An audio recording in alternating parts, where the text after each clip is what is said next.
Hello guys, स्वागत है आपका हमारे चैनल सफलता क्लासेस में। आज हम लोग देखेंगे सूफीवाद और धार्मिक आंदोलन, भक्ति आंदोलन होता।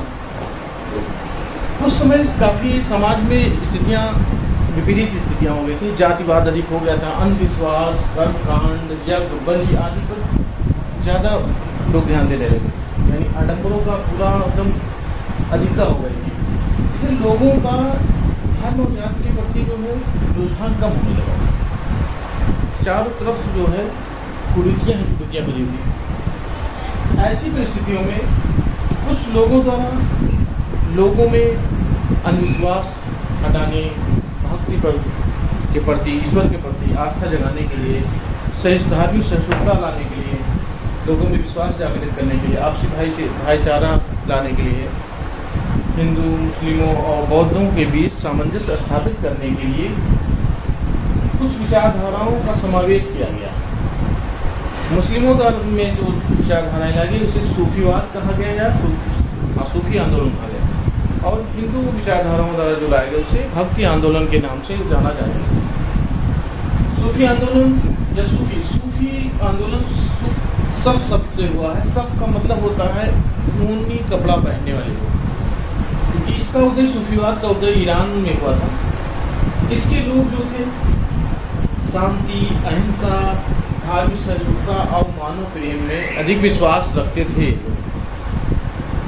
इसमें जो मुख्य होते थे गुरु, इनमें जो गुरु होते थे उनको पीर कहा जाता था, और गुरुओं के जो शिष्य होते थे उनको मुरीद कहा जाता था।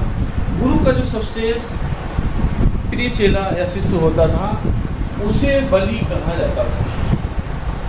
इसमें से कुल 12 सिलसिलों का उदय हुआ था, जिसमें से जो प्रमुख हैं 5-6 उनको हम लोग देख लेते हैं यहाँ पे। सबसे प्रमुख जो है आपका है चिश्ती संप्रदाय। चिश्ती संप्रदाय का जो उदय हुआ था, इसका उदय अबू इसाक इसके प्रवर्तक थे। अबू इसाक चिश्ती संप्रदाय के अबू इसाक जो थे, इनके द्वारा इधर बाद में भारत में मोहम्मद गोरी जब 1192 में भारत में आया, उस समय इन्हीं के साथ ख्वाजा मोइनुद्दीन चिश्ती 1192 में भारत में आए। ये अजमेर गए, फिर दिल्ली आए, फिर अजमेर चले गए, और वहीं पर 1195 में वहीं पर बस गए ख्वाजा मोइनुद्दीन चिश्ती। चिश्ती संप्रदाय का जो महत्वपूर्ण संत या सूफी संत माने जाते हैं वो ख्वाजा मोइनुद्दीन चिश्ती ही माने जाते हैं, जिनकी दरगाह अजमेर में आती है। लाखों लोग हर साल वहाँ पे ज़ियारत की जाती है। सूफियों में जो भक्ति का कार्य था उसे जियारत कहा जाता था, यानी उपासना की जो पद्धति थी उसे जियारत कहा जाता था। सूफीवाद को देखा जाए मुख्य रूप से दो विचारधाराओं में बटा हुआ था। एक था बासरा और एक था बेसरा। जो इस्लामिक सिद्धांतों पर में जो विश्वास करते थे उनको बासरा कहा जाता था, यानी कुरान और इस्लाम की विचारधाराओं से प्रेरित थे और उन्हीं को आगे बढ़ाने का कार्य करते थे। दूसरा था बेसरा। जो बेसरा विचारधारा के लोग थे वो इस्लाम और कुरान को मानते थे, लेकिन जो इस्लाम में कुछ आडंबर या विश्वास जागृत हो गए थे उन पर ये विश्वास नहीं करते थे, यानी उसमें नई विचारधाराओं को लाने का प्रयास करते थे। सुधारवादी विचारधारा के लोग थे, उन्हें बेसरा कहा जाता था। अब हम देख लेते हैं चिश्ती संप्रदाय के जो प्रमुख थे ख्वाजा मोइनुद्दीन चिश्ती। इनके जो प्रमुख शिष्य थे वो थे ख्वाजा बख्तियार काकी। उन्हें बताया था ख्वाजा बख्तियार काकी इल्तुतमिश के समय में ही भारत आए थे, इल्तुतमिश के साथ। और ख्वाजा बख्तियार जो काकी थे वो ख्वाजा मोइनुद्दीन चिश्ती के शिष्य थे, और कुतुबुद्दीन ऐबक ने ख्वाजा बख्तियार काकी की याद में ही कुतुब मीनार का निर्माण भारत में प्रारंभ किया। उनके शिष्य थे ख्वाजा बख्तियार काकी के शिष्य थे गजी शंकर, जिसे कहा जाता है बाबा फरीद खान। इनकी कुछ विचारधाराएं गुरु ग्रंथ साहब में भी संकलित हैं। बाबा फरीद खान के शिष्य थे निज़ामुद्दीन औलिया। निज़ामुद्दीन औलिया बहुत ही प्रसिद्ध व्यक्ति हैं। इनकी दरगाह जो है दिल्ली में है। इनकी ये जो थे मूल रूप से उत्तर प्रदेश के बदायूं जिले के थे। इन्होंने 7 सुल्तानों का शासनकाल देखा था, लेकिन किसी के दरबार में निज़ामुद्दीन औलिया नहीं थे। निज़ामुद्दीन औलिया एक योगी सिद्ध पुरुष थे। और एकमात्र चिश्ती संप्रदाय के संत थे जिन्होंने विवाह नहीं किया था, ये अविवाहित थे। एकमात्र चिश्ती संप्रदाय के संस्थापक थे मतलब। और इस चिश्ती संप्रदाय के जो और प्रमुख संत थे उनको हम देख लेते हैं। सलीम चिश्ती, बाबा फरीद खान, इनका प्रमुख क्षेत्र था अमीर खुसरो, जियाउद्दीन बनी इसके मानने वाले लोग थे। ख्वाजा उस्मान हारूनी ख्वाजा मोइनुद्दीन चिश्ती के गुरु थे। इसका जो मुख्य क्षेत्र था चिश्ती संप्रदाय का, ये सिंध, दिल्ली और दोआब का क्षेत्र मुख्य रूप से था। दूसरा प्रमुख जो सिलसिला है वो है सोहरावर्दी सिलसिला। तो सोहरावर्दी सिलसिला के जो संस्थापक थे वो थे शिहाबुद्दीन सोहरावर्दी, और उसके बाद हमीदुद्दीन नागौरी उनके शिष्य थे। इसका भी मुख्य क्षेत्र जो था पंजाब और सिंध, भारत और पाकिस्तान का भी मुख्य क्षेत्र रहा है। ये काफ़ी अमीर लोग होते थे, जागीरदार टाइप के होते थे, और उनका संबंध भी उचित लोगों यानी जागीरदार लोगों से सोहरावर्दी लोगों का संबंध रहता था। यानी कभी संपन्न संत अगर देखा जाए तो शायद सोहरावर्दी संत जो थे काफ़ी संपन्न होते, राजाओं द्वारा दिए गए पुरस्कार को स्वीकार भी करते थे। बहाउद्दीन जकारिया ने सोहरावर्दी सिलसिला को भारत में प्रसारित किया, यानी भारत में लाने का कार्य सोहरावर्दी संप्रदाय को बहाउद्दीन जकारिया ने किया। इल्तुतमिश ने बहाउद्दीन जकारिया को शेखुल इस्लाम कहा था, यानी मुख्य इस्लाम का मुख्य काजी यानी मुख्य प्रवर्तक कहा था। शेखुल इस्लाम इल्तुतमिश ने बहाउद्दीन जकारिया को कहा था। सोहरावर्दी संप्रदाय में सिलसिले में एक प्रमुख व्यक्ति यानी संत हुए हैं, उनका नाम है शेख मूसा। शेख मूसा सोहरावर्दी संप्रदाय के ऐसे शख्स थे जो हमेशा स्त्री वेशभूषा में ही रहते थे। अगला महत्वपूर्ण सिलसिला है फिरदौसी सिलसिला। इसके जो प्रवर्तक थे वो थे बदरुद्दीन फिरदौसी। इसका मुख्य जो क्षेत्र था वो बिहार का क्षेत्र था। इसके बाद हम लोग देखते हैं कादरी सिलसिला। कादरी सिलसिला भारत में बहुत ही महत्वपूर्ण सिलसिला था और इस्लाम धर्म का पहला ऐसा सिलसिला था जो रहस्यवादी पंथ था, यानी रहस्यवादी सिलसिला सबसे पहला जो इस्लाम धर्म में आया वो था कादरी सिलसिला। ये संगीत का विरोधी था, और जो कादरी सिलसिले के संत होते हैं सूफी, वो हरी पगड़ी पहनते हैं और पगड़ी में गुलाब का फूल लगाते हैं। इनकी एक पहचान। शेख अब्दुल कादिर जिलानी इस संप्रदाय के संस्थापक या प्रवर्तक। इसी संप्रदाय के जो मियाँ मीर हुए थे, उन्होंने अमृतसर में स्वर्ण मंदिर जिसकी स्थापना हुई है, सिखों का जो स्वर्ण मंदिर है, उसकी नींव डालने का कार्य मियाँ मीर ने ही अपने हाथों से किया था। किस संप्रदाय की थी? कादरी संप्रदाय की। इसी संप्रदाय के तो प्रमुख अगर राजघराने की बात करें तो औरंगजेब का सबसे बड़ा पुत्र दारा वो भी कादरी सिलसिले को मानता था। और सिकंदर लोदी जो लोदी वंश का प्रमुख शासक था, जिसने 1504 में आगरा की स्थापना की थी, बाद में 1506 में आगरा को अपनी राजधानी बनाया था, वो सिकंदर लोदी भी कादरी संप्रदाय को मानता था। भारत में जो कादरी संप्रदाय लाने का कार्य किया था वो किया था सैयद मोहम्मद जिलानी। शाह नियामतुल्लाह और नासिरुद्दीन महमूद जिलानी ने भी भारत में इसका काफ़ी प्रचार प्रसार किया था कादरी संप्रदाय का। अगला महत्वपूर्ण नक्शबंदी। नक्शबंदी संप्रदाय संगीत का सबसे कट्टर विरोधी था।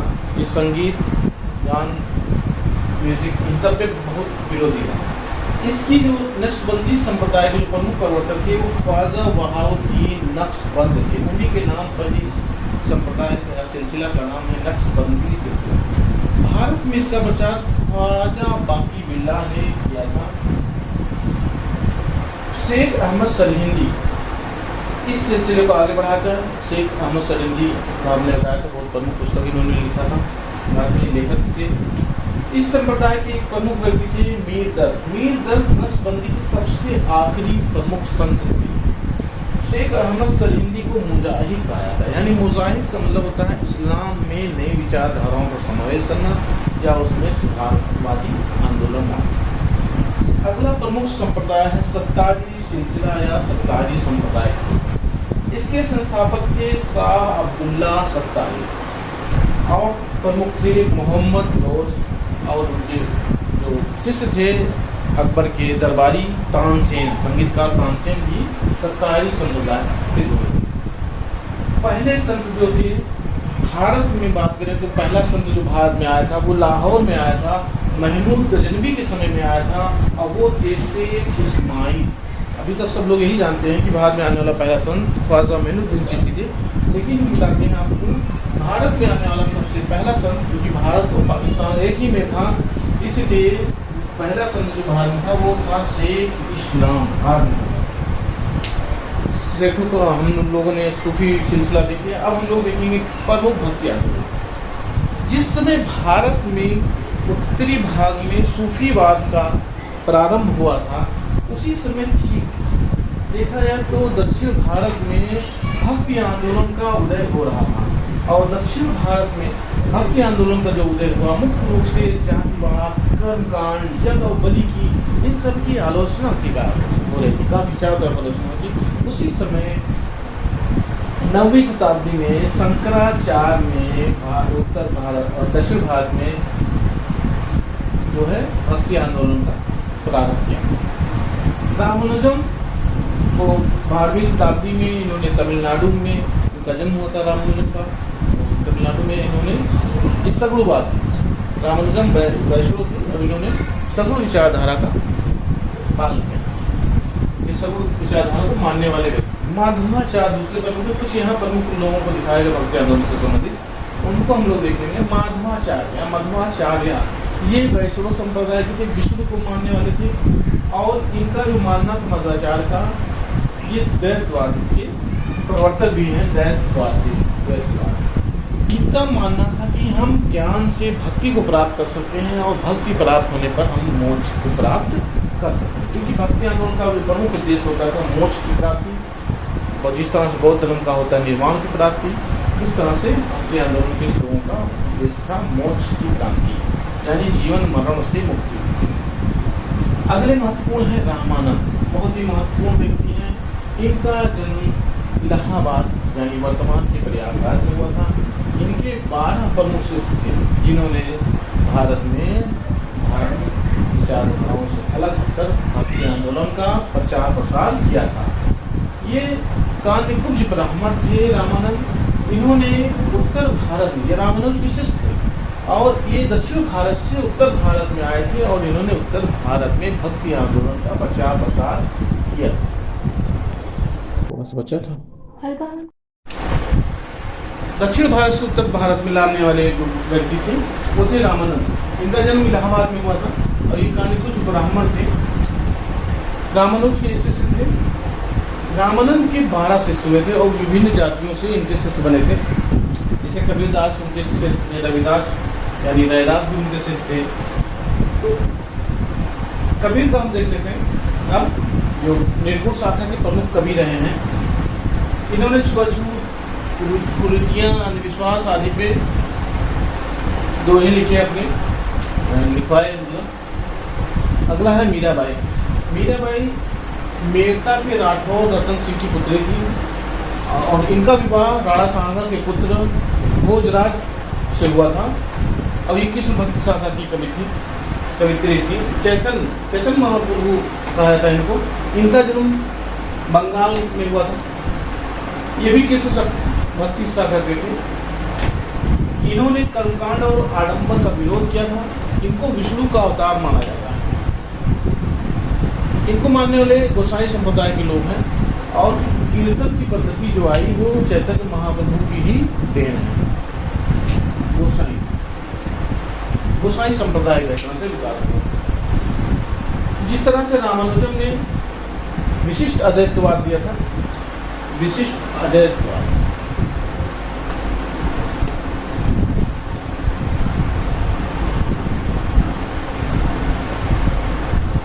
और इनको मानने वाले लोग श्री संप्रदाय के लोग थे, रामानुजम को मानने वाले। फिर आगे देखते हैं चैतन्य के बाद रैदास। रैदास भी निर्गुण साधक थे। ये पुनर्जन्म पे विश्वास करते थे।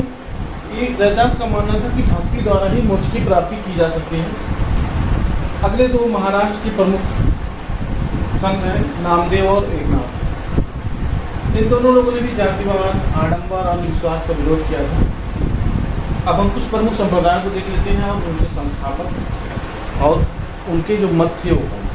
जैसे रामानुजन द्वारा जो चलाया गया था वो विशिष्ट अद्वैतवाद है, और इनके द्वारा जो स्थापित किया गया था, इनके मानने वाले लोग श्री संप्रदाय के लोग कहलाते हैं। रामानुजन को मानने वाले लोग श्री संप्रदाय के। इसी तरह से शंकराचार्य का अद्वैतवाद है, इनको जो मानने वाले लोग हैं वो स्मृति संप्रदाय के लोग मानते हैं। स्मृति संप्रदाय ये बहुत बार पूछा गया है मिलान करने के लिए कि श्री संप्रदाय किसका है, स्मृति संप्रदाय किसका है, ब्रह्म संप्रदाय किसका है, सनक संप्रदाय किसका है, रौद्र संप्रदाय किसका है, इस तरह से पूछा गया। तो अगले हैं माधवाचार्य। माधवाचार्य को हम यहाँ देखें जैसे दैत्यवाद के जनक थे, इसे आनंद तीर्थ भी कहा जाता है दैत्यवाद। माधवाचार्य ने क्या था, इसके मानने वाले लोग ब्रह्म संप्रदाय के लोग कहलाते हैं। निम्बार्क या निम्बार्क द्वारा जो है द्वैत अद्वैतवाद किया गया 12वीं शताब्दी में, और इनको मानने वाले लोग सनक संप्रदाय के लोग कहलाते हैं। राष्ट्र शुद्ध अद्वैतवाद की जो प्रवर्तक थे वो थे बल्लभाचार्य, जिन्हें विष्णु स्वामी के नाम से भी जाना जाता था बल्लभाचार्य को, और इनको मानने वाले लोग रुद्र संप्रदाय के लोग कहलाते थे। अगर प्रश्नों की हम बात करें तो इसमें से कई प्रश्न आते हैं, जैसे सूफीवाद के मानने वाले जो गुरु होते हैं उनको पीर कहा जाता है, मनुष्य शिष्य होता है, कहीं अनुचर लिखा में मिलता है उसे वली कहा जाता है, और शिष्यों को मुख्य रूप से मुरीद कहा जाता है। सूफीवाद का जो जन्म हुआ था वो ईरान में हुआ था। 4 प्रश्न का उत्तर मिल जाएगा। सूफी सिलसिले में कुल 12 सिलसिले हुए हैं, ये आपको 5वां प्रश्न यहाँ से प्राप्त हो सकता है। उद्देश्य कुछ कॉमन रहा है, चाहे भक्ति आंदोलन का हो चाहे सूफी आंदोलन का, उद्देश्य सेम रहा है। चिश्ती संप्रदाय के जो संस्थापक थे वो थे अबू इसाक, आपको यहाँ से मिल सकता है। भारत में लाने वाले थे ख्वाजा मोइनुद्दीन चिश्ती, जिनकी दरगाह अजमेर में है और लाखों लोग हर साल जियारत के लिए, जियारत मैंने बताया कि जो उपासना पद्धति होती है सूफियों की उसको जियारत कहा जाता है। तो ख्वाजा मोइनुद्दीन चिश्ती भारत में लाए थे, ये आपका 7वां प्रश्न यहाँ पे मिल सकता है। योगी सिद्ध पुरुष जो है चिश्ती संप्रदाय की थी निजामुद्दीन औलिया, 8वां प्रश्न मिल सकता है। अब इन्हीं के शिष्य थे अमीर खुसरो। निजामुद्दीन औलिया ने 7 सुल्तानों का शासन देखा, ये पूछा गया प्रश्न है कई बार 7 सुल्तानों का, तो ये आपका 9वां प्रश्न हो जाएगा यहाँ से। और एकमात्र सूफी संत थे चिश्ती संप्रदाय के जिन्होंने विवाह नहीं किया था, वो थे निजामुद्दीन औलिया, जिन्हें योगी सिद्ध कहा जाता है। तो 10वां आपका 11वां हो जाएगा। तो बदायूं में जन्म लिया था इन्होंने, ये 12वां प्रश्न पूछा जा चुका है कि बदायूं में किस सूफी संत का जन्म हुआ था, तो वो थे निजामुद्दीन औलिया। इनकी दरगाह कहाँ है, दिल्ली में है, दरगाह दिल्ली में है, लेकिन जन्म इनका हुआ था बदायूं। सलीम चिश्ती, चिश्ती बाबा फरीद खान दिल्ली, ये सब चिश्ती थे इनके। अगले हैं सोहरावर्दी में देखें, इनके शिहाबुद्दीन सोहरावर्दी इसके प्रवर्तक थे सोहरावर्दी संप्रदाय के। तो आपका ये यहाँ से 13वां प्रश्न मिल जाएगा।